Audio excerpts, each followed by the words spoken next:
Probably switch out to some type of soft plastic. Oh, got right there. Oh yeah, there he is. Got another one. Oh, he's a good fighter too. He might be a little better than the first two we got. Come here. All right. Morning everyone. Welcome to Hooked by Hurley, my channel where I fish all over Arizona. This morning I want to do a little different type of video. We're going to do kind of a summer how-to to catch bass. I want to show you what I've been using and what I've learned going around to all the community parks and fishing lately. I think number one for catching summertime bass is to get out early as you can. As soon as that sun comes up, you want to get out there when it's nice and cool and get on the water. Now I'm going to start with a few different things today and show you what I like to use. I've got 4 different poles here, but typically first thing in the morning, right when that sun's just about to come up, I like to go with something topwater. Try to see if I can pull them if they're around the top and near the surface. So today we're going to start with a Whopper Plopper. Let's see how that does. Stay tuned. Well, you can see it's pretty early in the morning right now. We got the school buses coming to pick up the kids. It's actually right around 6:30 out here. Sunrise out here is closer to 5:30ish, but I wanted to get out a little bit later than that, just because most of you probably don't drag your butt out of bed at 5:30 in the morning. But if you do, great, because it's probably better to get out here as soon as the sun comes up. But we got a nice overcast sky this morning at 6:30, so I wanted to get out, try to be a little more realistic. Maybe 6:37 might be more realistic for most people to get out and hit their local lake or pond. So like I said, in the morning, the first thing I like to throw is a little bit of topwater. I've got a nice dark blue Whopper Plopper here with a silver bottom. I throw this on a spinning reel.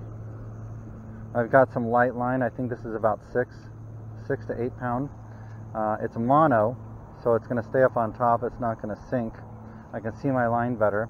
I typically kind of hold it up. I'll show you. But I can make nice long casts out and cover all this surface here and see if anything's going to come up for it. Usually the bass are most active first thing in the morning, going out searching for bait and stuff. So I want to go and try to cover all this area and see what we can do with a Whopper Plopper here first thing in the morning. Alright, this one's fresh out of the box. This is a brand new Whopper Plopper. So let's see how this does. Typically when I throw a Whopper Plopper, I like to throw it out, let it hit the surface, and let those rings dissipate out for a second. Plus, if it attracted anything from the splash, they're looking at it, and then I'm gonna start moving it. And I want to get a nice steady retrieve. Maybe once these cars stop driving by, you can hear it. I want to get a nice thumping sound on this thing, like a nice low-pitched thumping right through that water. I'm looking for that speed that's going to give me that nice sound. See if that shows up on there.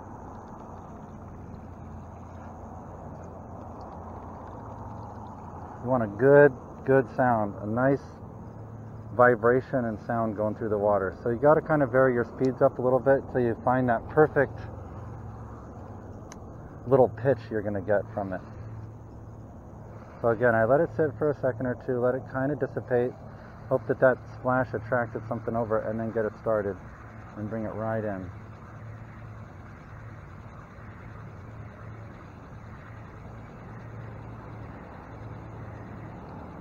Keep it as a nice, steady. If I'm having absolutely no luck with this, I may stop my retrieve halfway through and just stop it for a second and then start it back up again, just to kind of give them something different to look at.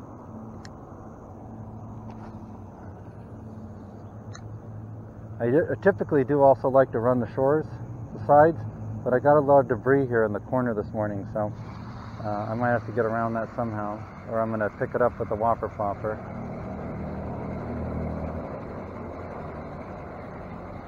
It's great for covering a lot of water, especially if you have any structure down below or some like grass patties. But see, I don't know if you saw that, but I went right through some leaves.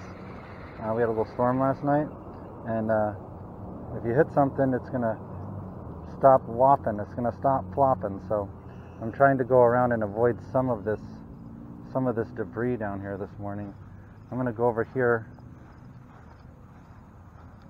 and see if I can cast it out this way past all this gunk in the water.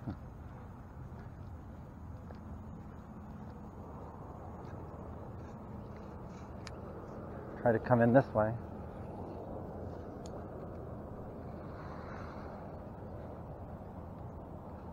So just let it sit for a second or two. I don't want to start it immediately. Come right through here.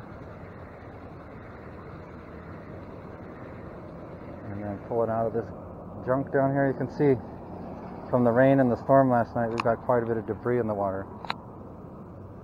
So when you're running top water, you just want to kind of avoid that. Well, something like this, definitely. If you've got like a frog or something where the hooks aren't exposed, you might be able to get through that.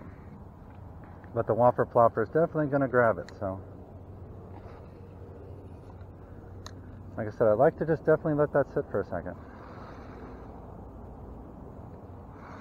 I'm definitely not the resident expert on bass fishing, but these are just the things I've learned as an everyday average fisherman on what's been working for me to catch bass as it's been getting hot here in the summer. So, and you know what, there's nothing more exciting than catching one on a Whopper Plopper or any kind of topwater when you see them just come up and just hammer it, you know. So I try to move around as much as I can and cover an area. I also want to kind of change my retrieve point so I'm not coming through the exact same area every time.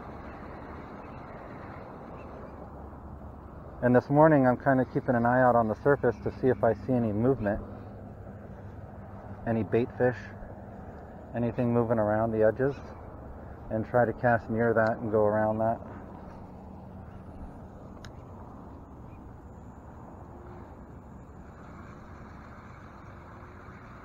I've had bass come up and hit the Whopper Plopper as soon as it hits the water on that initial splash, and all the way through the reel and even all the way up to the shore, right next to the shore.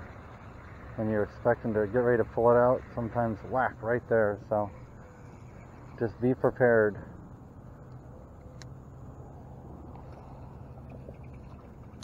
Like I said, I'm going to keep trying to move my position a little bit and vary my retrieve where it's coming through.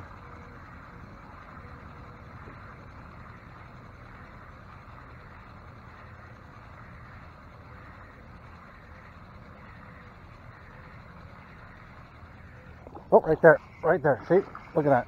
I was almost in. I was about a foot from the shore, and he came up and popped it right there. So there we go, right off the bat, guys.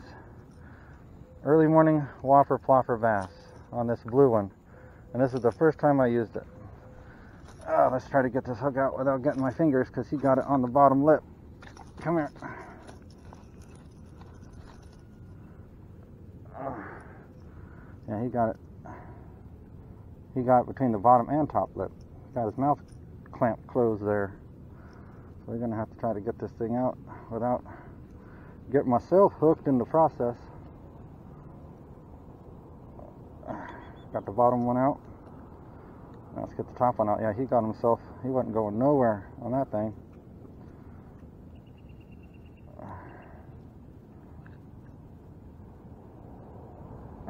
Typically, when they hammer these things like that, they're not going to get off.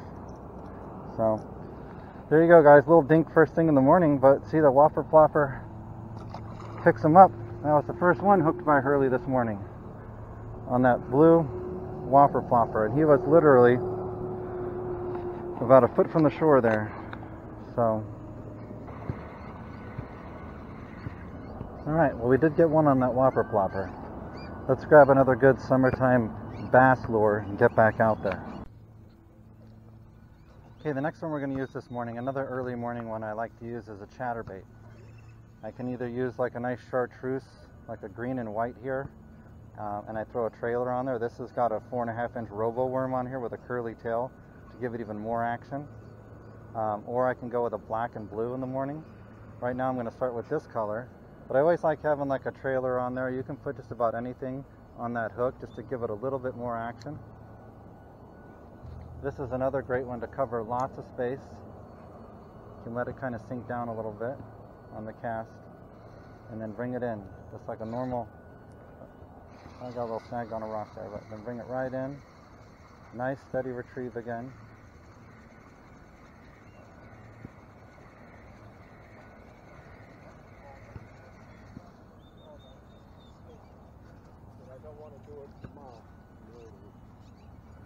We're going to take it over to this corner since there's so much debris there.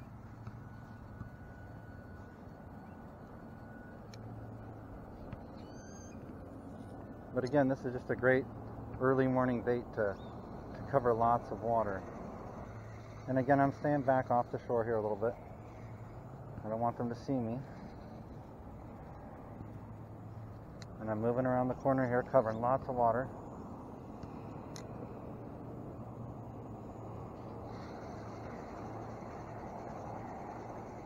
Depending on what kind of structures you might have in your pond, depends on how deep you want it to go and how deep the water is. I happen to know back here it's fairly shallow and there's lots of little rocks. So if I let it sink too far like that first one, I end up getting snagged up. And that guy just came up for like the third or fourth time, straight out in the middle here. So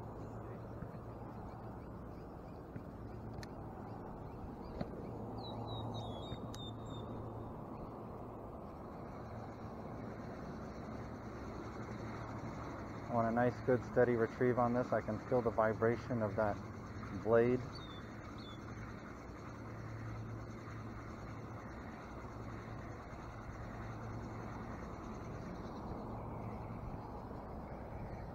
And again, I'm going to continue to keep moving around slowly, like a fanning motion, cover all this surface here, and come in at all different kinds of angles.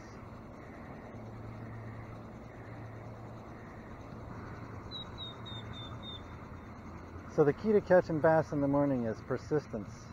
You just got to cover a good area, find where they're at, and then just keep throwing things at them. Oh, got a hit right there. Oh, we got a little hit there and didn't get him. And just being persistent. Looks all right. Yeah, we got a little tug right there, right at the end there.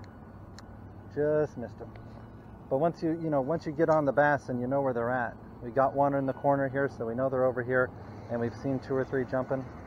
So they're definitely in this general vicinity. Now it's just to keep covering water and throwing different things at them until we find what they're looking for.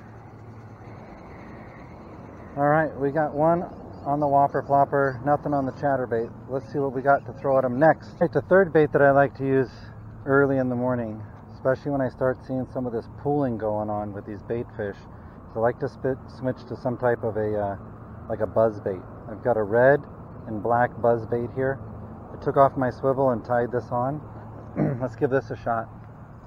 Going through here.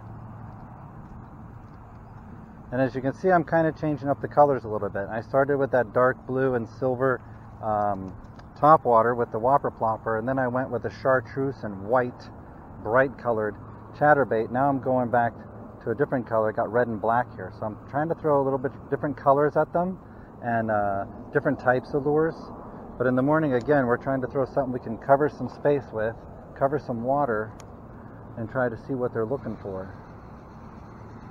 As the day goes on, I'm going to switch up to a different styles, different things, and see what they're, what's going to work. But usually as the day goes on, I'm going to switch up to maybe a little bit more slower, more finesse style.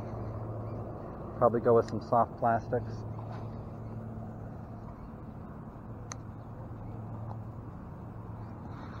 But again, with this one, I'm going to let drop just a little bit to get it down the water column. Keep my rod tip low.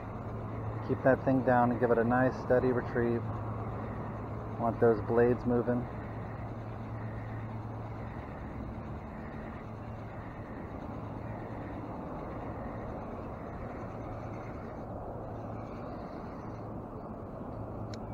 Always like a nice spinner bait.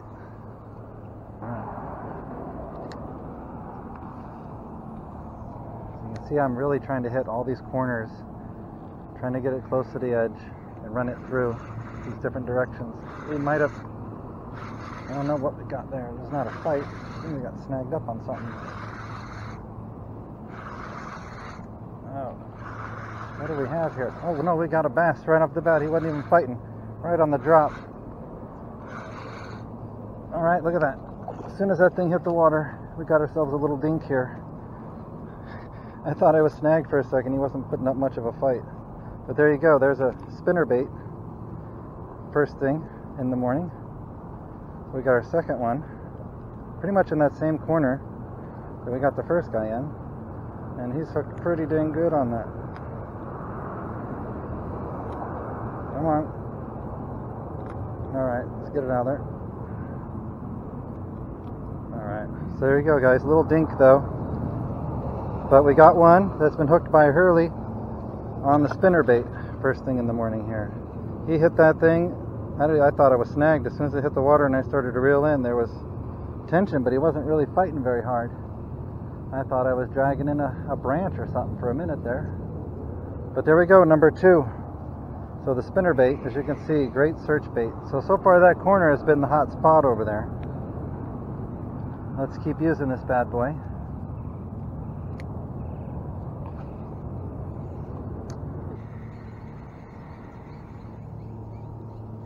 But with these, you definitely want to make sure you're tying them on.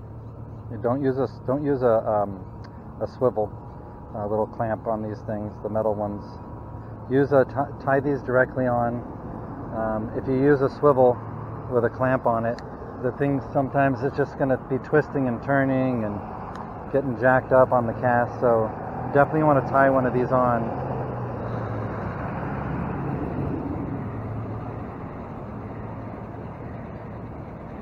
Because you want that spinner, this style spinner, coming straight through the water, up and down with those blades. I've tried using it with a swivel clip before, and sometimes what you're going to get is this thing's going to be twisting and turning and twisting and turning all through the water. So this is one you definitely want to tie on, okay? Don't be lazy. Thought that parks guy was going to grab this plastic lid that's in the middle of the water and bring it in, but I guess he couldn't reach it. Maybe I can grab it with my hook, pull it in, it's just in my way.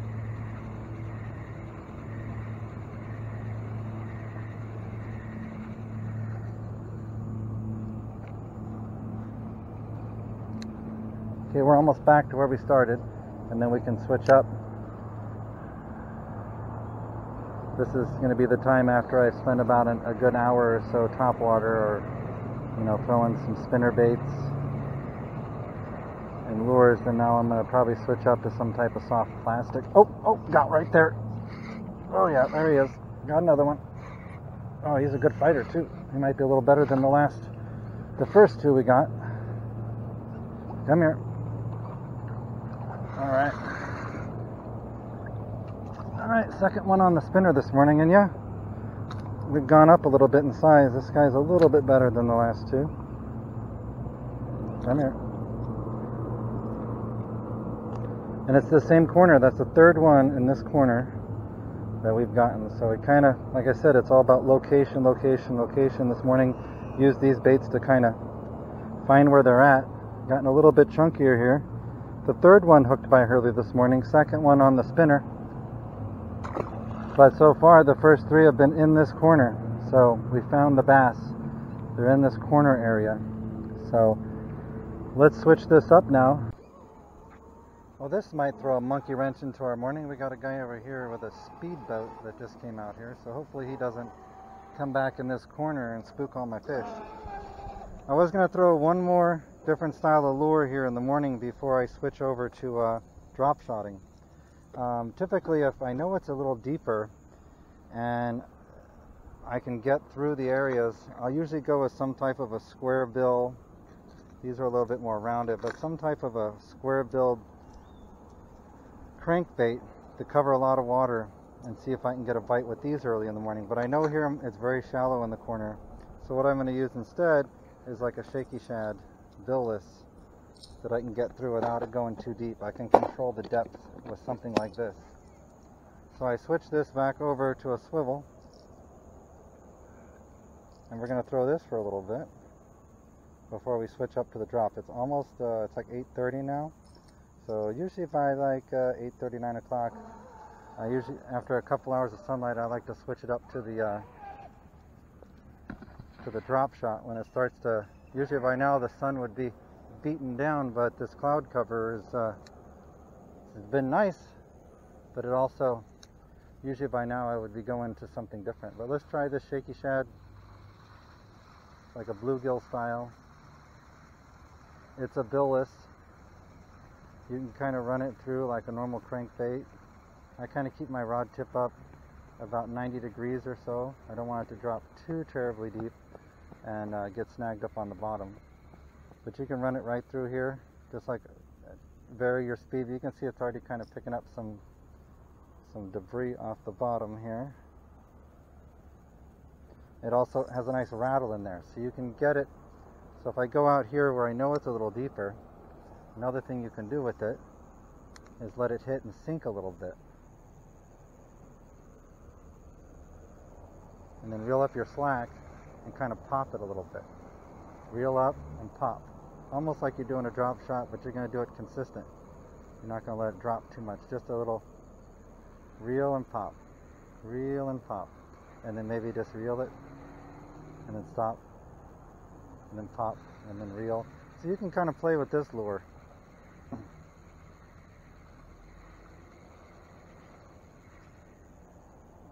Which is a fun one to use. But again, it's what I'd like to call a seeker lure. It's one you can cover a lot of water with. You can try different things. You can try a slow retrieve. You can try a fast retrieve. You can stop it. You can pop it. You can go and just see, see what they're looking for. Cover a lot of water. It's a very, very versatile bait. If you don't have one of these little, I like to call them Shaky Shads. They're kind of a billless Ramada, a Rapala. You can get them in all different colors, but this one, as you can see, with the yellow and purple with the black dots, like a bluegill style. You can also get it in a nice silver or like whitish color to look like a shad. But a lot of these ponds out here in Arizona have a lot of bluegill, so I try to typically stick with kind of bluegill colors, stuff that have blue and yellow in it.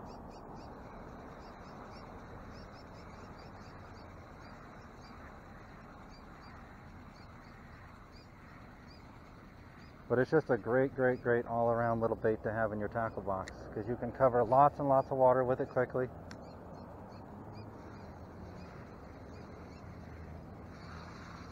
You can use it a lot of different ways, fast, slow. You can jig it, you can pop it. You can do all kinds of things with it. You can stop and go. Unless you have a lot of structure you got to go through that you could get snagged up on, it's just a great one. If you don't have it, get it, use it. Trust me, you'll thank me.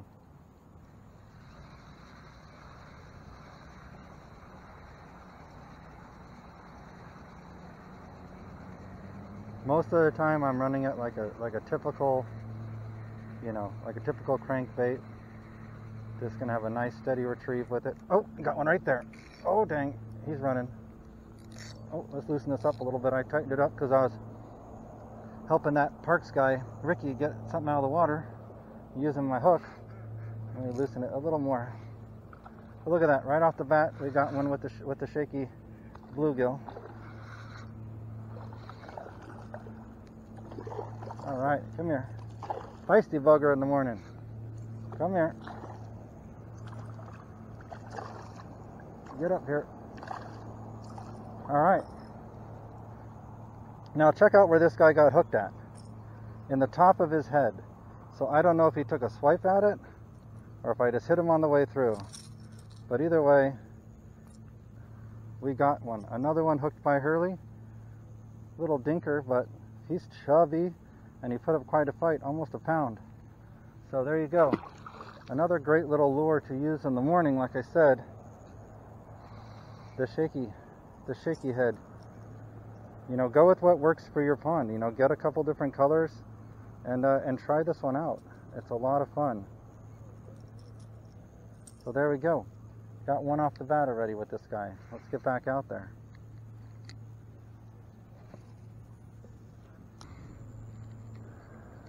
Underwater moss. Let's go back this way. We weren't able to do that before because we had that floating lid for one of the electrical boxes that blew off during the storm, but Me and Ricky got it out together during the in-between. I kind of just threw my hook out there, that spinner one, and pulled it in close enough that we could grab it and pull it out.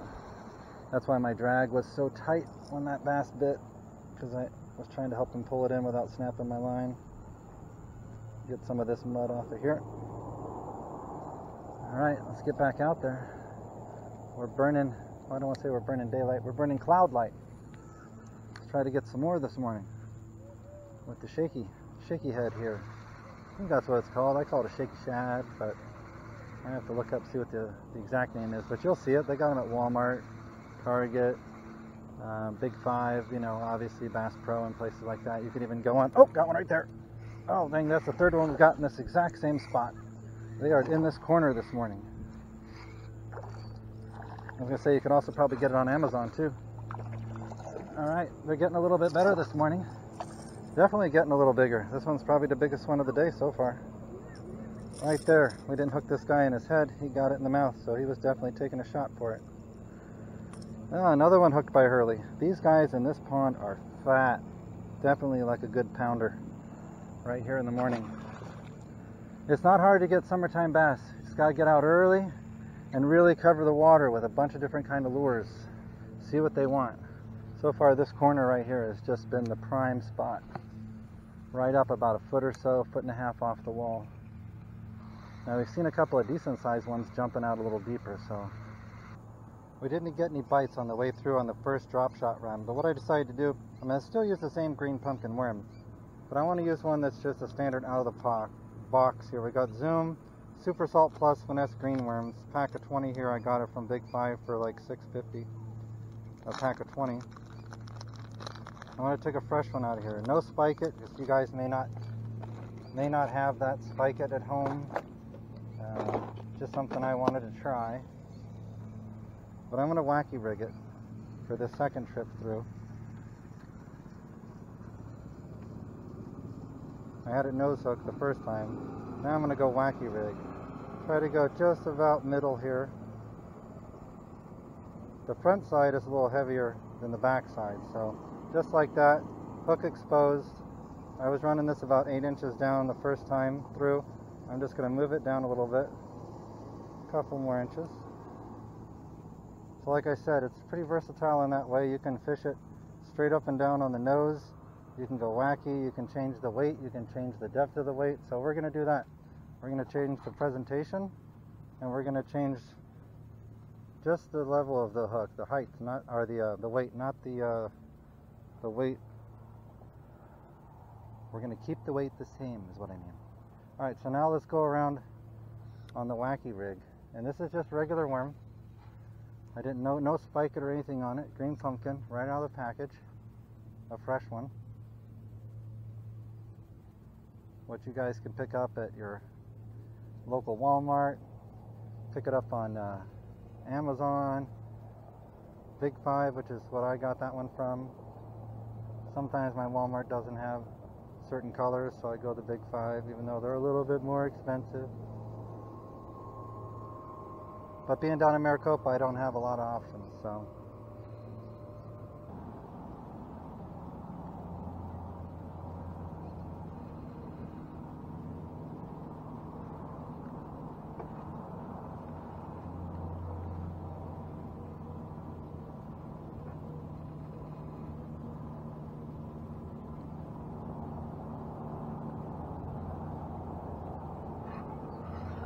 Got one.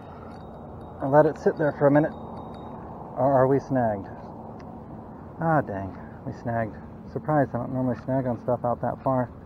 Really thought we had one there. I let it sit for a minute and it got snagged up on something. Now, if this breaks, I got another one. Let's hope it's just the weight. We can get the weight off of there. Nope. We broke it. Snag and a break off. Good thing I have 2 drop shot rods set up. I'm going to switch up what I'm using. But I had told my buddy Terry, a subscriber, that anytime I break off, I'm going to drop and do 10 because I broke off. So let's do this. 1, 2, 3, 4, 5, 6, 7, 8, 9, 10. Alright, anytime I get a break off, I gotta do push-ups, man. Alright, let's do this. Okay, so what we're gonna switch up to, we got another drop shot rig. I got a 1/4 ounce weight here, and we're gonna go with the these are the curly tail 4.5 inch bull bluegills by RoboWorm. These ones don't work good as a Wacky Rig setup. You want to set these up through the nose. That's what we're going to do. Kind of jacked up the camera angle there. Let's see. These are really super salty. We're just going to pop this one down through the nose. Maybe as it's heating up here, so will the bite. And we're covered in salt. So that's what we're going to go with. Probably got about a 12 to 14 foot leader on here. Didn't get anything on the green pumpkin worm, but the sun just started to come out a little bit ago, so it's starting to warm up. This is the time that the drop shot usually warms up, so let's see. We had one decent little bite on the drop shot on the Wacky Rig around the corner there. Jacked my worm all up, so I feel like they're getting ready to start going for this. Might have just started a little too early because, oh, he was running. Oh, he was running. We had one, and he was running. All right, he was running. First cast. Almost had him. Oh, he came back. We got him. Oh, look at that jump. Hoping my arm wasn't in the way. Look at that first cast. He hit it twice. Oh, he just wants to keep going. Feisty booger this morning. Okay, so maybe that was the ticket right there. Like I said, don't get stuck with one bait, because usually that green pumpkin kicks butt for me, but this morning it wasn't working. Switch to this first cast, right inside the lip there, and we got him. He hit it twice. That corner down there has been the ticket. We found him this morning, and that's where they were at, and he's hooked himself pretty darn good there. Got the hook out finally. There we go. Come here. So this is about the size I get over here. They're chunky little guys, but this guy, first one on the drop as it started to heat up. So the first guy hooked by HURLEY on the drop shot this morning. I'll get back around here, but I broke off another line, so I owe you guys 10 more push-ups. May not catch fish, but maybe I can get in shape before my vacay to Maui in a week. Leave for Maui in 1 week from today. First time kind of leaving the country. So, never been to Hawaii before. Maybe I could do a little fishing out there. We'll see if the missus is down for that. If not, I might post a video on some of the where we're staying and some of the views. Make you guys jealous. So I won't have any fishing videos probably for a week, but alright, so now it's time. Sorry for the hand. Alright, we gotta drop and do 10 more, breaking another line. Alright, 1, 2, 3, 4, 5, 6, 7, 8, 9, 10. Alright. Well, that's going to do it for today's video. Got a bunch of fish. I hope you guys learned something on summer bass fishing. If you liked the video, please give me a thumbs up. If you saw anything that you wanted to comment on or had any other suggestions, please leave it down below. And I'll see you guys in the next video.